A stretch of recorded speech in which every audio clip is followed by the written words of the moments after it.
私はなぜ子供さんを取ろうとしたかというと、やっぱり普通の町では障害者はあまり見られない国に育った私が思っていた、障害者のイメージを大きく変えたからです。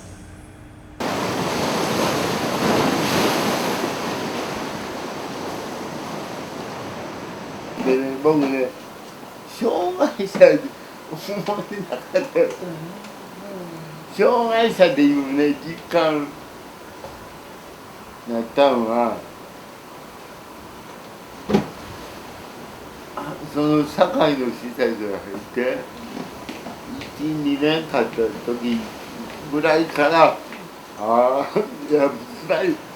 僕も障害者なんやって思ってきたけど、それまでは障害者でどうたこうたっていうあれは一個もなかった。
児玉明宏さん、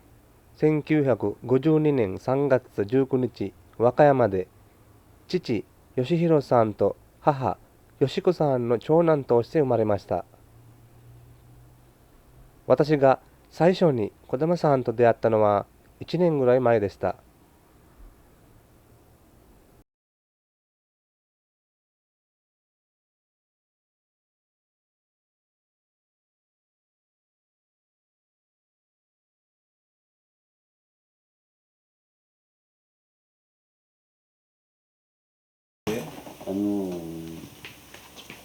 免許を持ってない人が、免許を持った人が留守やったんですよ。助産婦さんでね、おいでもう生まれそうやかったから、そこの妹さん、助産婦の免許持ってないんやけども、いつも手伝ってるっていうことで、私がやるわって言うて、やってくれたんです。ほいで、まあ、その時は何にも知らんで、生まれたんやけども、1年、生まれて1年ぐらい経っても、首が座らんのいて、むにゃむにゃやったんです。ほいで、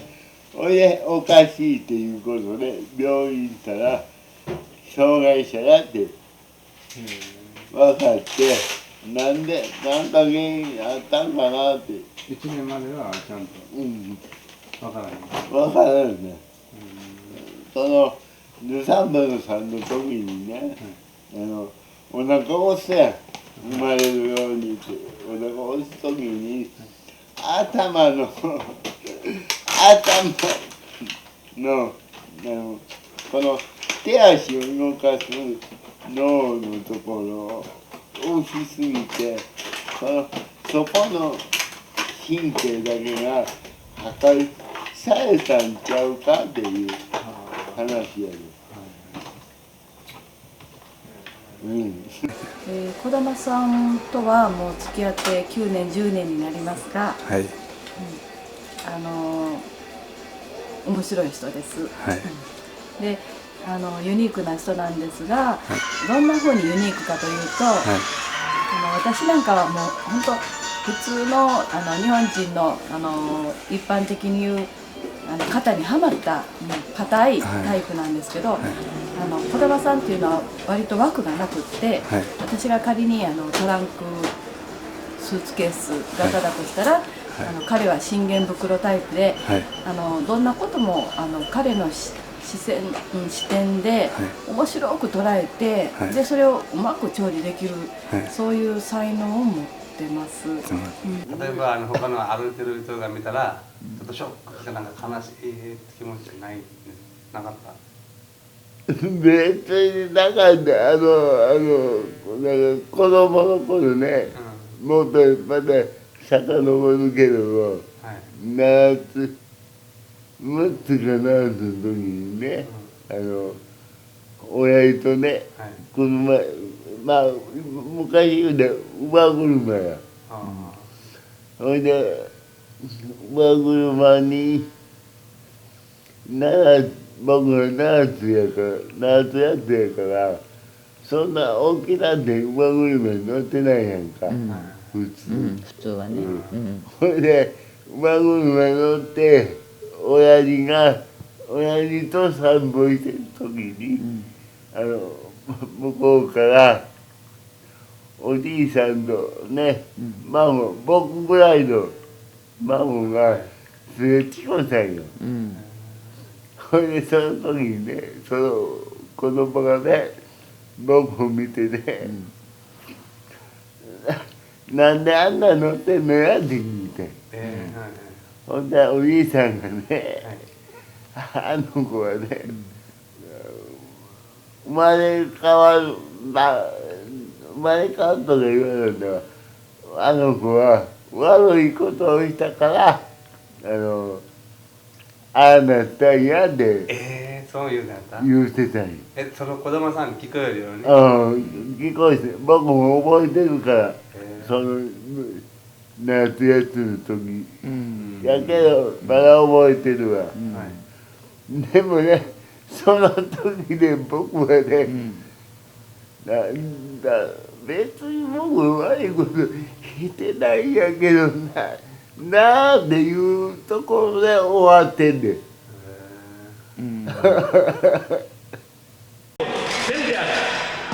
というイメージに反発して、それを自らの手で打ち破るべく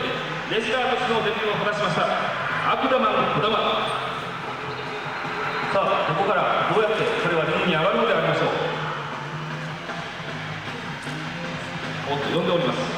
呼んでおります。あ、マイクですね。マイクアピール。おい、その辺に座ってるやつ、心の顔やれよ。誰か出てこい。お前ら、来い。児玉選手、体の改善によりまして、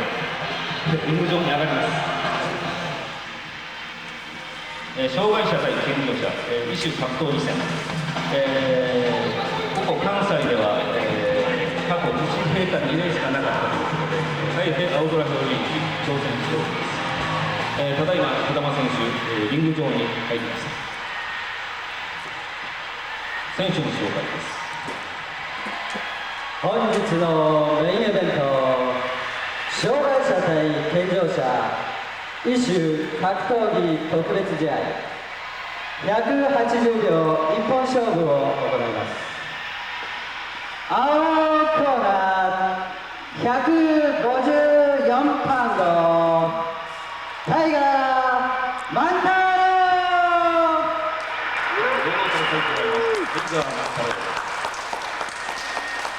赤コーナー119パウンドアクダマン・コダマ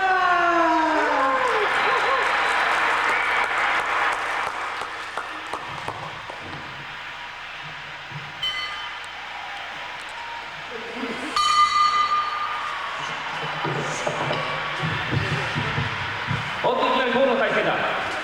今度はワン、ツー、おっと2つで返しました。ここでいきなり決まったらちょっと情けないです。後ろから羽交い締めです。スリーパーホールドか、スリーパーホールドか。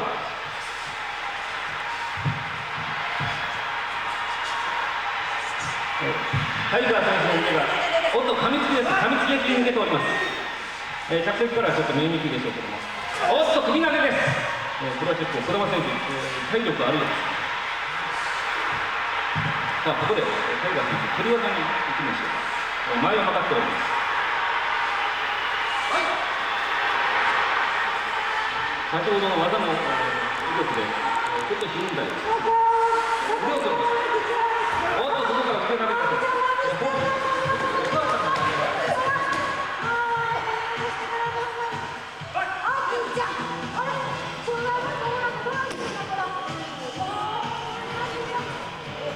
児玉さんが参加している青空表現一座というグループの中、尼崎で行われたプロレスの試合に参加した児玉さんはどのような思いを持っていたのでしょうか。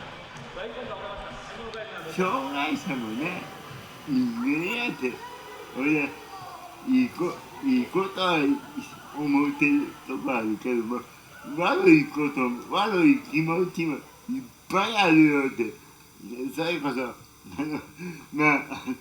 三国の国じゃあれかもわからんけども、女の人見たらな、手を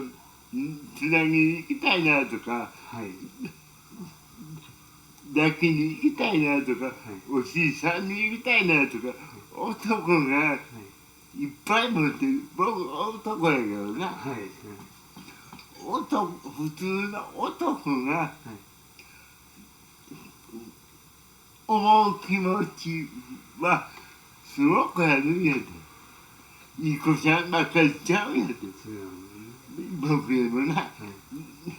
ていうとこを見せたかった。ほんやさえエッチなさいでいてもだら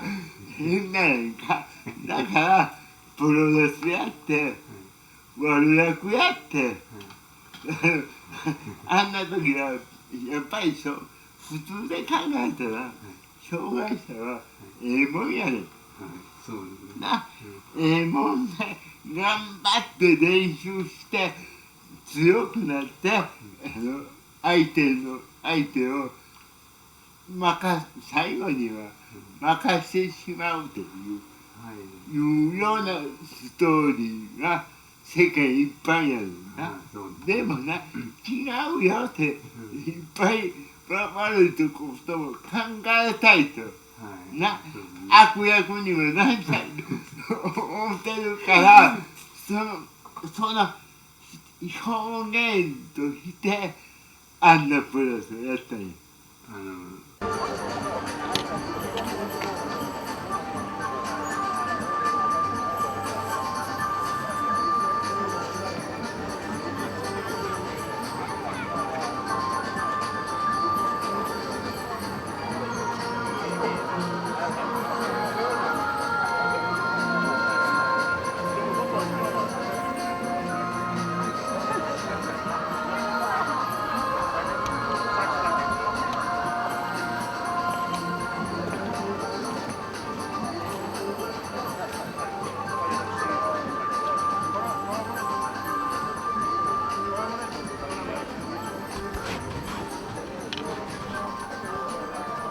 毎年5月3日、この日、阪神尼崎駅前で行われた青空平分市は、20年ほど前に右翼に殺されたある新聞記者の遺志を継ぐために企画されました。今から20年ぐらい前に、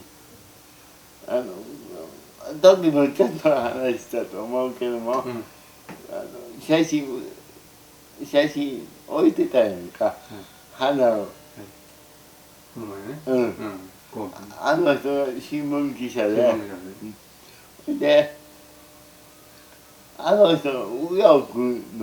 右翼に殺されて、なんでか言うたら、新聞に、なんていうかな、天皇のこととか、ほんまにこんな言うたらあかんで、戦争責任はほんまにあるんやっていうようなことを書く新聞記者やったよ。思ったことをな。そやけどいろんな国もそうやるけども、一番親分のことを、頭のことをなんやかんやで悪口とか言うたらさ、あかんこと多いやん。社長の会社で言うたら、社長はな、もうしゃあない社長やとか言うたら、それこそもうクビやとか言われることになるやんか。そんなように、右翼が何言うてんねんみたいな感じで殺されてん。ほいでこの間の5月3日に集まったメンバーはその新聞記者のことをよく知ってて、すごいことを書くっていう、知ってる人ばっかりやねん。ほいでその意思を受け継いで、普段一般生活の中で自分らが言いにくいこと、あんまり言えやんこと、本音と建前とかあるやんか、日本でやる。本音と建前が多いけども、この日だけはその人の意思を受け継いで、普段自分がな、思ってることを芝居にして今日っていう日やねん。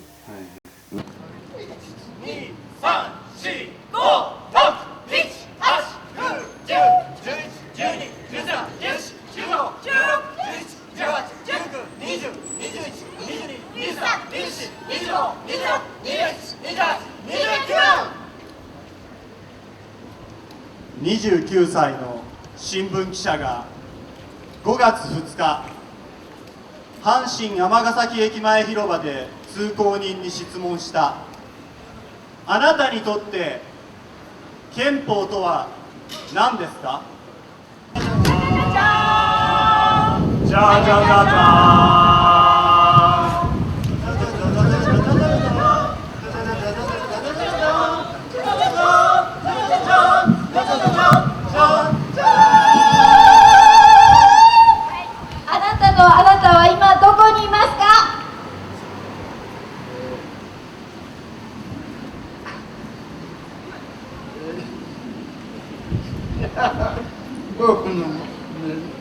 僕の中に。はい、あなたの